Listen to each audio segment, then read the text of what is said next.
Hola, Gabriela. Hola, mi amor, ¿cómo estás? Estoy bien, ¿y tú? Súper bien, aquí aprovechando de este día de descanso. Yay. Agradecida. It's Thanksgiving week. Lots to give thanks for this year. Yes. How about you? How are you doing? I'm doing well. I've been very excited for this. Yeah. And I really, really, really, really, really, really, really want to go back and see Florencia again. Yes. How did you like it? The most gorgeous thing. I loved it so much. I Right. was crying. It was so beautiful. Ah, yay. Okay, I'm so glad to hear that. It's stunning. It's a really beautiful piece, and it's just magical in every way, and everybody's been so incredible. It's a dream come true. You were fabulous. Thank you. Thank you. Thank you. So, shall we get into it? Let's do it. Let's do it. Okay. So, you grew up listening to church music and the Met radio broadcasts. Setting aside Latino music, did your family listen to or enjoy any non-classical music? Yeah, for sure. So I grew up being a pastor's daughter and growing up in church. We listened to a lot of Spanish Christian music. So a lot of like Marcos Barrientos, um, a lot of todos se me escapan ahora. And then apart from that, my parents being refugees from Nicaragua, we listened to a lot of revolutionary music. So they lots of music from Latino America, from various countries like Victor Jara and Violeta Parra. They're both Chilean. Mercedes Sosa is my favorite, de Argentina. Um, Silvio Rodriguez. So I had a lot of like Spanish revolutionary music and folk music kind of in the house all the time. Awesome. Do you remember any specific radio broadcasts that impacted you or that you particularly loved listening to, or singers?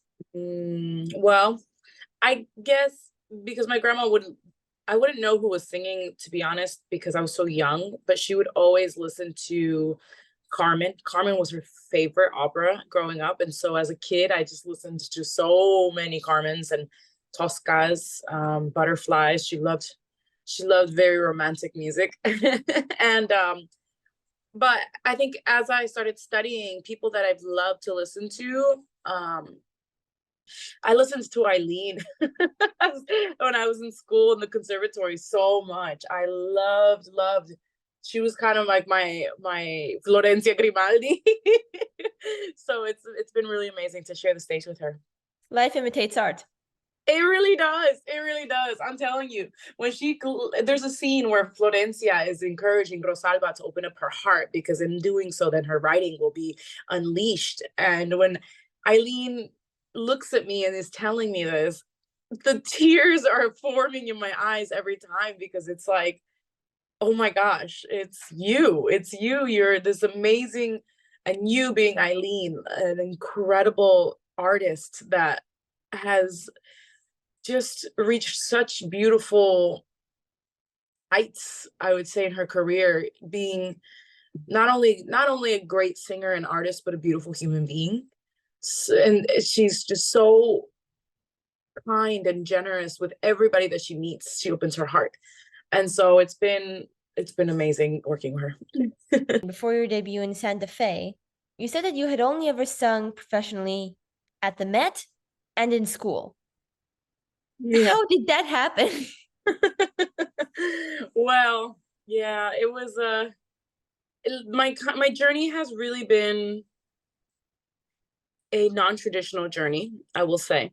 Um, and I recognize that I have had incredible supporters help me get along, like with every step. This hasn't been all by myself. I ended up going to the Boston University Opera Institute, where there as well, I had plenty of experience on stage.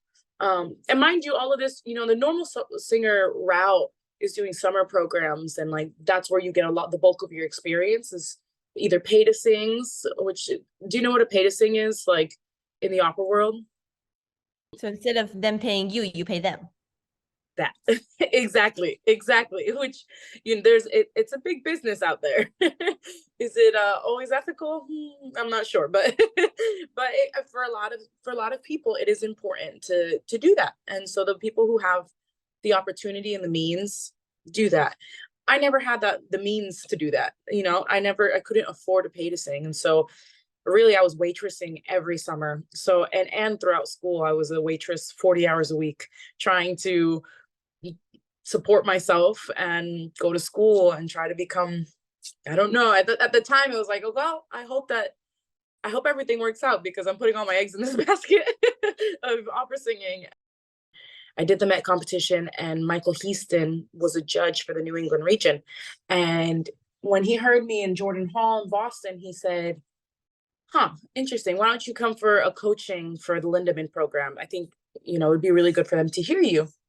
And so I went, and it was really quick. They accepted me right away after the grand finals concert. And I didn't finish school. I went straight to the Lindemann.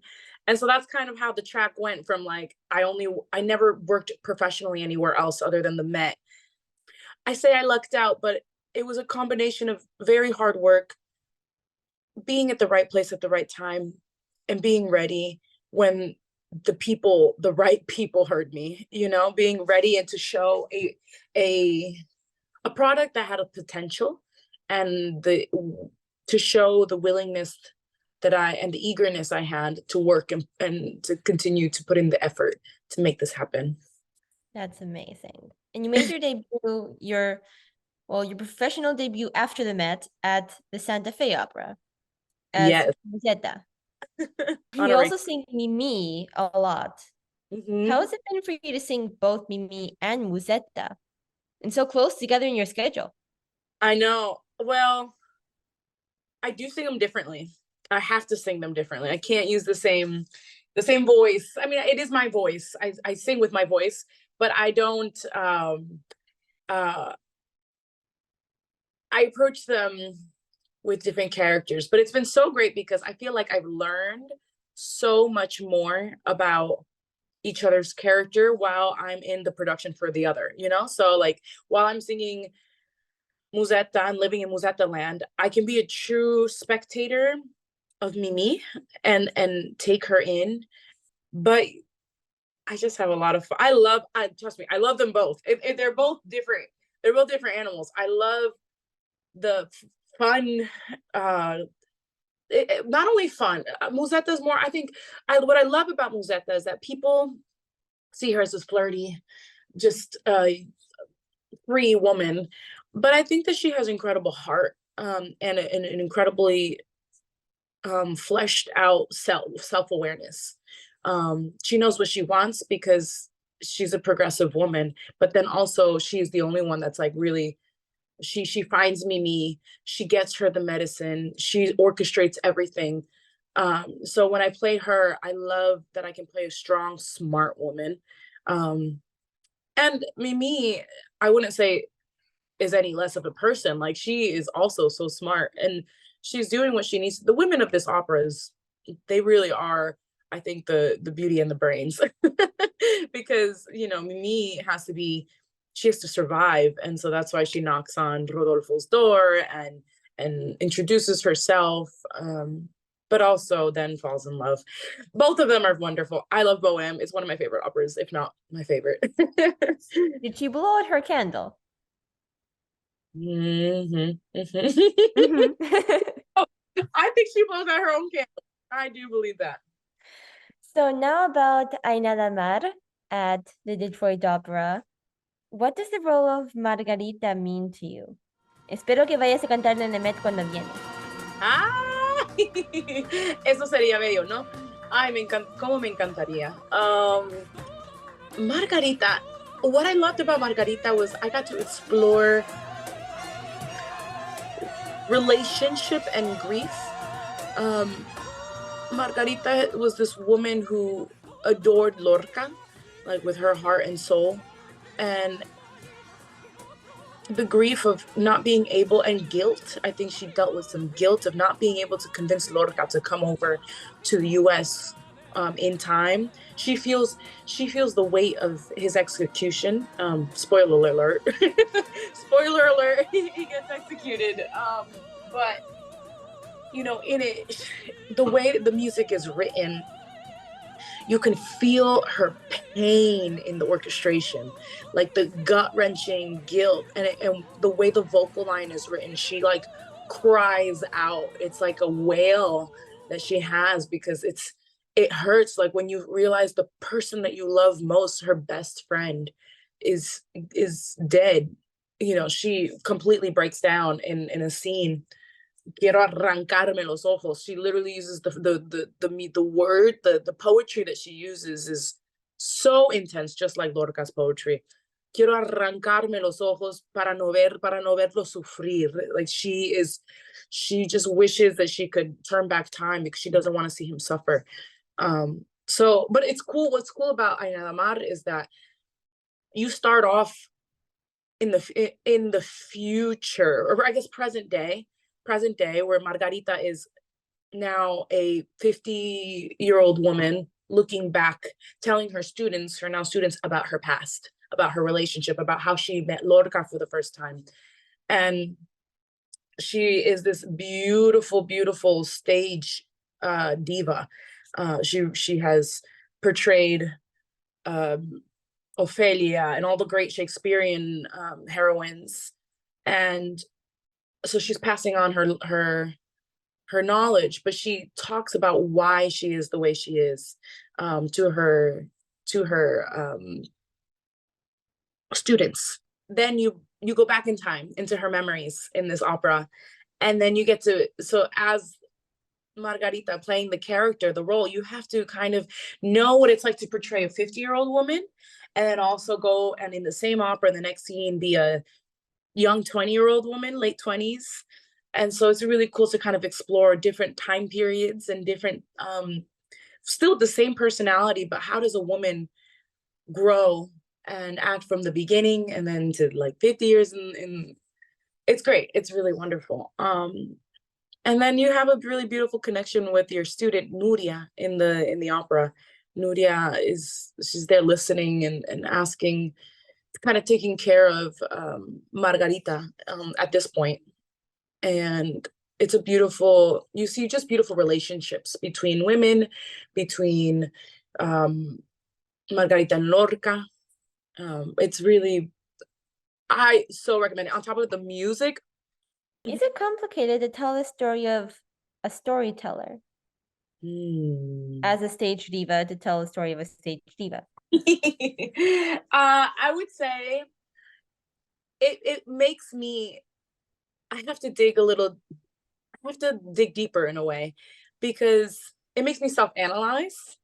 And then also I have to think in the future in a way, because I'm just starting my career, And so like, I don't have the same experiences as a woman who's 50 years old and has years and years of experience. And so I would say, yes, it's kind of difficult for me at this moment, because I do feel like I'm just starting. I'm a baby. I'm just getting my feet wet. But I do love transformation, and I do love playing beyond the bounds of my own reality. But doing the divas, like for example, Florencia is something I would love to sing one day. And I know I want to wait a good amount of time before I even touch it, because I want more experience. I want more stage experience to be able to aptly portray a diva, a great diva, which I do not think I'm a great diva. I'm just I'm just a young singer. Here we are. You're the nice kind of diva. That's what I mean. I don't want to, yeah. All I want is for people to love each other and cheer each other on. How important do you think it is for Hispanic singers to sing operas in Spanish? I think every Latino who is a musician, who is a singer, needs to do something in Spanish. Number one, to get connected to your roots and storytelling, because us as a culture, before colonization, we were storytellers. We were orators. The way we told stories was always through singing or dance, or like we were born storytellers for years and years and years and years. And so something ancestral comes up, but also I think for to heal our souls a little bit, you know, to know that we have a place in this industry, in this art form, then that we belong, we belong just like anybody else, singing it. So I think not only is it important for ourselves, but then also on a broader spectrum for the audiences to come and see Latinos singing Latino opera is so beautiful, and it should have been around for a long time, but I'm grateful that it's happening now, that we're in a time where it is celebrated, and people are trying to do more Latino works and raise up Latino composers and librettists. It's a great time to be alive. It is. Yeah, While we're on that topic, what does it mean to you to sing in the first Latino opera at the Met? it means it means so much that I am able to be a part of something so historical, something that to be a vessel and a part of the fabric of the Met history. Um, I think also being the first Nicaraguense to sing on that stage means so much about representation. You know, as a little girl, I didn't see anyone like myself doing the work that I'm doing now. And to see that, it just opens up so many doors for so many people, I think. Um, we did this beautiful thing a couple weeks ago where we invited all the Latinos in the building on stage for a photo. And it was so beautiful to see people's faces light up and or be in awe of the great hall that is the Met from the standpoint of being on stage. A lot of them had never been on stage before, so they didn't know what it feels like. And in that moment, I really, my goal was is for everyone to know that this opera that we're doing isn't just for us. We're not the only ones um, that this is for. This is for them as well. This is to say thank you. Thank you for helping the Met be what it is. Thank you for, I mean, really every single person, every Latino that works in that building plays such an essential role, whether it's um, working in development or working in the mail room or working in house maintenance or in the cafeterias. Like every single person is a part of the magic that is the Met. And it was just so beautiful to give back and to unite everyone, that I really feel like the energy in the house and like the entire building has warmed up a bit. Like every time we see a fellow Latino, we're like, hola, ¿cómo está? And it's great. You know, it's really beautiful. And a lot of them, you know, they're like, we've worked here for 20 something years, 30 years, and we've never felt seen the way we feel seen now. And it's really beautiful. It's a gorgeous thing. It was we were all crying up on stage together. We took out all the banderas, so we had like every flag represented, and everybody was like, hey, dancing around, and it was wonderful. Y ahora Miss Nicaragua ganó el Miss Universe pageant. It's so yes, yes. What a time. Honestly, what a time. I'm thinking like this can't be coincidence that Miss Universe is Miss Nicaragua doing Florencia at the Met. It's just pinch me. It's like too good to be true. It was perfect divine timing, I would say, for that to happen. But that was so, Karma. you know, to know that like as imagínate, como una niña, I didn't really think we always grew up with this Eurocentric beauty standard, you know, and to know that someone that looks like me, someone that's from my country, is a global standard of beauty is so it's such a big step. Growing up, my family was the only Nicaraguense family that I was really around. I didn't really know other Nicaraguenses, and so the representation that I saw was very limited. Um, and even here in New York, you can't even find Nicaraguense food in the most diverse city in the world. You cannot find a Nicaraguense restaurant. So to see Nicaragua put on the map like this, and she's the first Central American Miss Universe as well. It's amazing. We need to use this interview to get a Nicaraguense restaurant in New York. Eso, we gotta open one. One day I'm gonna open a Nicaraguense restaurant. Do you have any favorite sections, phrases, or melodies from Florencia? All of Florencia's arias. I think the poetry is so beautiful. When she says, te siento en el viento, like in el mar, like I could feel you everywhere. Like when Eileen, when Florencia says, el amor no aprisiona, es un inmenso mar. It's as deep as the ocean. It's love liberates you. So any of the whenever they're talking about love, I'm just like, oh, like melt into a little puddle. It's so beautiful. Um, yeah. I wonder where Rosalba got her idea about love being a prison.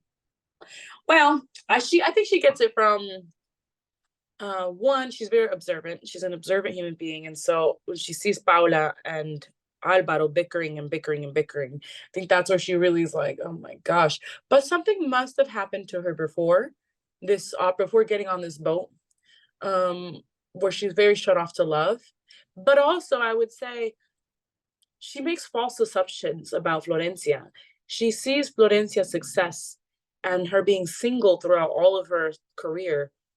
I believe she credits her being single and focused on her career to her success. And so for her, that's why I think she says, like, oh, love was invented by someone lazy. Creo que el amor lo inventó un ocioso, she says. I think love was invented by someone lazy. And I think that's because she's such a hard worker. And so she thinks that love would just be a distraction to get what she wants, because she sees how Florencia has reached all these heights, but she doesn't know that Florencia loved before. And that's what she learns in the end of this opera, that, oh, wait a minute, Florencia is only who she is. She only had the gift of her voice because she loved, because she experienced that for the first time before she left. But she had to see that and talk to Florencia and meet her in person to learn it. You said that your dream role has not been written yet. So Mm-hmm. what would your dream role be? And if you could commission it, which composer would you commission to write it? Ooh. Mm. Okay. So I really want to tell, I believe that immigrants have such a powerful story to tell. And I really, really want to commission an opera one day on the story of immigrants, of people who have to cross the border because their countries are suffering. And as refugees coming to America isn't the easiest thing. You're not always welcomed. So I believe that there are stories to be told and can be told brilliantly through opera.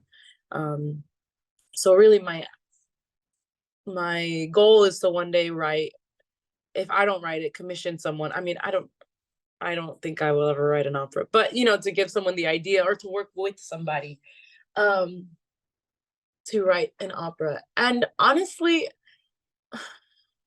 so a dream collaboration is collaborating with Don Albega. He is a Nicaraguense composer who works at Juilliard, and he is a jazz pianist as well. And his music is stunning. It's really, really gorgeous. And I believe he was a Guggenheim recipient or a fellowship recipient for his compositions. I know he hasn't written an opera before, so it's a dream collaboration.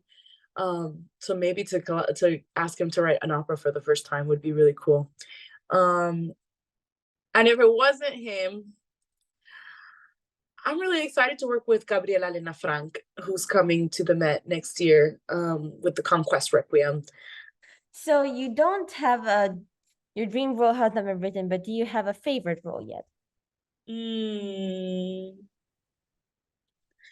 The easy answer is Mimi. It's the easy answer. I feel like that's who I just love finding more and more about her. Um, each time I revisit Mimi, it's like, oh, I just get to learn so much more of the why she is the way she is, and why does she express her way the way she expresses her way. So herself. So that's my dream role that I've done so far. Another role that I really, really, really want to sing is Tosca. But that's in like 8 to 10 years, I'll say. Another stage diva. Exactly, another stage diva. But I'm gonna give myself some time for that. Don't rush it. No. There's plenty of time. So what exciting things do you have coming up sooner than 8 to 10 years? Oh, I'm going on tour with Maestro Dudamel. We're doing Fidelio by Beethoven. And I did it over the pandemic with him once already. I'll be singing Marcelina. And what's really cool about this project is that it's in collaboration with the deaf community. And so each character has a deaf actor paired along with us. And so when I did it, it was Indy Robinson was my actor, and she would read my lips in German and sign in American Sign Language. That's And amazing. it was incredible what they did, because they don't speak German, so they had to really learn. When we did it, we had to really work together. Maestro Dudamel brought the Coro of Manos Blancos, which they are a deaf choir. And so that he flew out from Venezuela. So he flew them all out to Los Angeles to be with us. And it was such a lot of them, this was their first time to America. And they were so sweet and so beautiful, such beautiful human beings. So we're taking this project, we're starting in LA, and then we're going to London and Barcelona and Paris. And this is a little tour we're doing in May. Why is the Met special to you?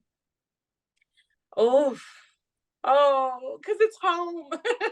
The Met is special because, well, one, my grandma would listen to Met radio broadcasts. That's what I grew up on, listening to the Met Orchestra play. But also being an East Coast girly, I was born in Connecticut. It's it's like the home team. It feels like the home team. But also because it was the first place, it's a place where I really grew up. I really matured as an artist, like from the very beginning, it being the first professional company that I worked for. But also everybody in the house has really taken me in like their niece, like their some of them like their daughters. I have like father figures in there too. They're so sweet. And I really felt like I was, even in the moments where I didn't think I was cut out to do this, they reassured me that no, you belong here on the stage. And they've affirmed that by hiring me back and giving me opportunities such as Rosalba and Liu and Turandot later this season. Next year, well, when I'll be back, I've got a couple other things coming for next year that hasn't been announced yet, but they've just always believed in me. And not only that, it's the best house to sing in acoustically. I just love singing on that stage. I really feel like I feel free. I feel like I can really just give the way I want to give, which is I just want it to flow out of me, and I don't need to make myself small in any way in that house. It's kind of the perfect size for the kind of singing I want to do. When I was up in the balcony listening to Florencia, I was like, wow, Gabriella's voice is amazing. It's so big. Thank you. I think I have so much joy when I sing that I can't contain it. It's just like, it all comes out. What advice would you give to aspiring opera singers too young to start formal training? Taking not only opera, but like watch plays, focus on the storytelling portion of it, get experience joining community theaters or school plays, and get stage experience, like real-time stage experience, because the more you're comfortable being vulnerable on a stage, being your whole self and not like a anxious version of yourself, more comfort you have, that's going to translate into your singing. Just continue to listen, because listening is your best friend. When you can take in, not just, don't listen to just one singer, listen to all singers, all voice types, all different from all different time periods, Baroque, Romantic. Work on your languages, work on Italian and French and German. Watch TV in German, watch TV in French, and just put English subtitles, but like get the sounds of the language, get it in your ear, because it'll all translate eventually. And Spanish. And Spanish. Thank you, Eso. Thank you. You caught me. Thank you for checking me. How do you see the future of opera? I think it's bright. I'm maybe I know a lot of people are worried about it, but I think it's making such a great turn right now. I see the future of opera evolving, such as we do as humans, becoming more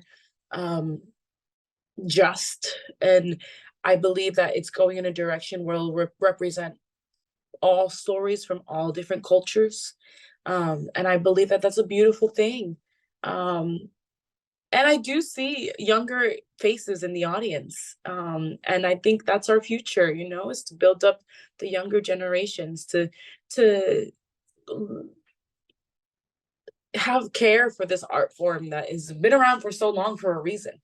I think it's healing. It incorporates everything: ballet, scenic design, costume design, lighting, poetry, singing. Like it's such a complete art form that hopefully the next generation will see that and appreciate it.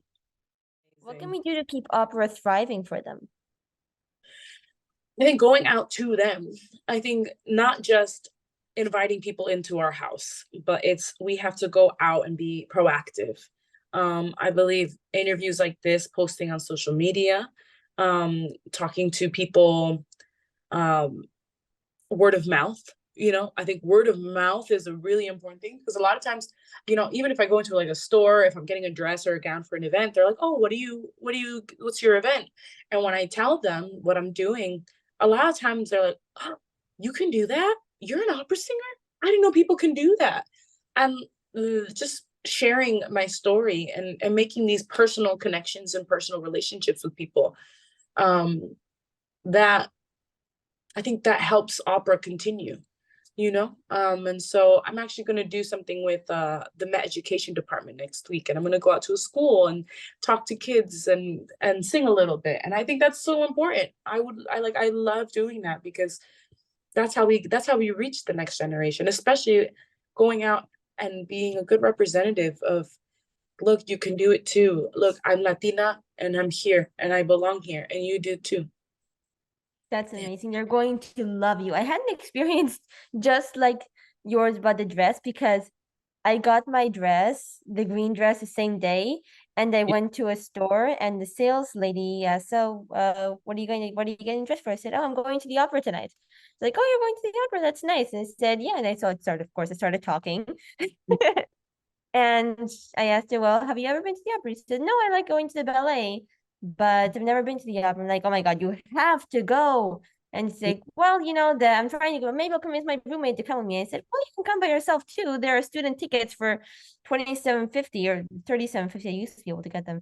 She's like, oh, really? Didn't know that. And like, oh, I have to check it out. And like, yes, you have to. And also, you should go see this one and this one and this one. And she's like, yeah.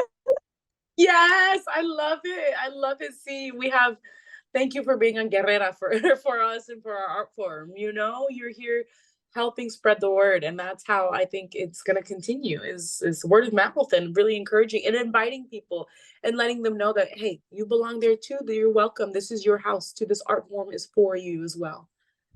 It's beautiful. Thank you so much, Gabriela. Thank you for speaking with me. Florencia is on until December 14.